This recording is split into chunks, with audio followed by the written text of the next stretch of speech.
નમસ્કાર, હું છું પ્રિયા અને તમે જોઈ રહ્યા છો જનતા કી જાણકારી ન્યૂઝ। નજર કરીએ આજના સમાચાર ઉપર।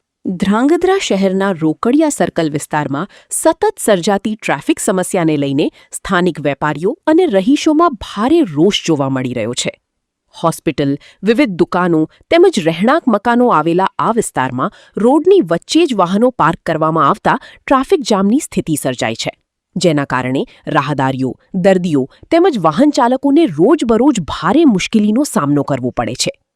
સ્થાનિકોના જણાવ્યા મુજબ આ સમસ્યા અંગે અગાઉ અનેક વખત સંબંધિત તંત્ર સમક્ષ મૌખિક તેમજ લેખિત રજૂઆતો કરવામાં આવી હોવા છતાં આજ દિન સુધી કોઈ અસરકારક કાર્યવાહી કરવામાં આવી નથી।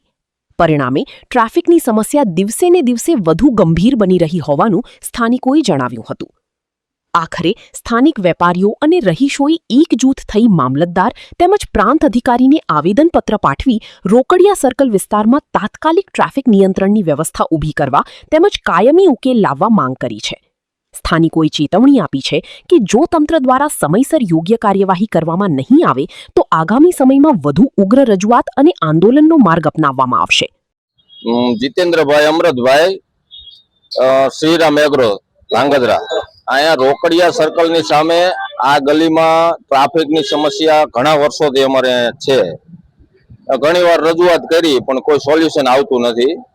ટ્રાફિકના હિસાબે અમારે અહીંયા બહુ તકલીફ પડે છે। કોઈ વાહન પાર્કિંગ કરવા માટે કે આ કઈ જગ્યા હોતી નથી, રિક્ષાની બધી ટ્રાફિક બહુ હોય। એની માટે અમે આવેદનપત્ર ઘણીવાર આપ્યું પણ કોઈ એનો નિકાલ થતો નથી। આજ રોજ અમે ડેપ્યુટી કલેક્ટર સાહેબને આવેદનપત્ર આપ્યું છે, તો તેનું તાત્કાલિક નિવારણ કરે એવી અમારી અપેક્ષા છે।